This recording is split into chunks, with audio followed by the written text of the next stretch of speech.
BJP के राष्ट्रीय महासचिव कैलाश विजयवर्गीय ने अपने उस बयान पर सफाई दी है जिसमें उन्होंने पूर्व सीएम कमलनाथ और दिग्विजय सिंह की जोड़ी को चुन्नू और मुन्नू की जोड़ी कहा था। अशोकनगर सीट से बीजेपी उम्मीदवार जजपाल सिंह जज्जी के समर्थन में सभा करने पहुंचे कैलाश विजयवर्गीय ने कहा कि चुन्नू मुन्नू प्यार का शब्द है, लेकिन वे लोग दिल के छोटे हैं।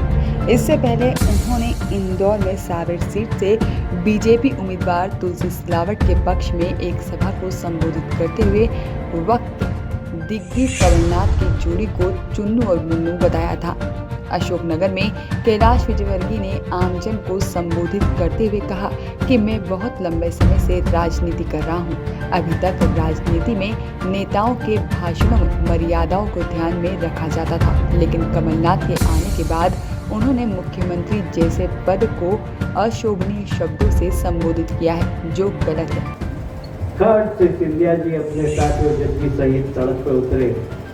सड़क पे तो नहीं उतरे, वो एक्सप्रेस में बैठ गए नरेंद्र मोदी जी की। ये लोग सब सड़क पे आ गए, चुन्नू मुन्नू सड़क पे आ गए। अभी कह रहे गद्दार, अरे भैया तुमने कहा था किसानों का कर्जा माफ करेंगे, किसानों का कर्जा माफ हुआ क्या? बताइए, पीछे से किसानों का कर्जा माफ हुआ? तो फिर गद्दार कौन है? नौजवानों को कहा, ये नौजवान खड़े हुए हमारे युवा मोर्चे के, बेरोजगारी भत्ता देंगे 4000 रुपए। किसके बैंक में आया जरा बताओ यार, एक आध तो बता दो यार। वादा किया था कि नहीं किया था? कौन है गद्दार?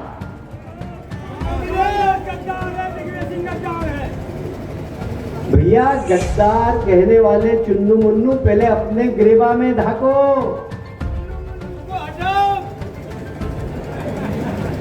वो तो माहौल देख के लग रहा है कि हटने वाले हट गए, अब कभी आने वाले नहीं है, कभी आने वाले। बता दें कि इससे पहले कमलनाथ ने एक सभा के दौरान सीएम शिवराज सिंह चौहान को भूखा नंगा करार दिया था। ज्योतिरादित्य सिंधिया का फोटो रथ से गायब होने पर कैलाश विजयवर्गीय ने कहा कि जिसकी फोटो दिल में है उसका रथ पर हो या ना हो, इससे कोई फर्क नहीं पड़ता। उन्होंने कहा कि मध्य प्रदेश में कांग्रेस अपना विश्वास खो चुकी है, क्योंकि जनता जनार्दन ने उसे सत्ता में बिठाया था, लेकिन सत्ता में बैठने के बाद उनका अहंकार इतना हो गया कि आम जनता को सुनने तक की उन्हें फुर्सत ही नहीं मिली। आज जो कांग्रेस के विभाजन हुआ है वो भी इसी कारण हुआ है। उन्होंने कहा है कि यदि किसानों का कर्ज माफ होता, नौजवानों को बेरोजगार भत्ता मिलता, तो सिंधिया पार्टी नहीं छोड़ते।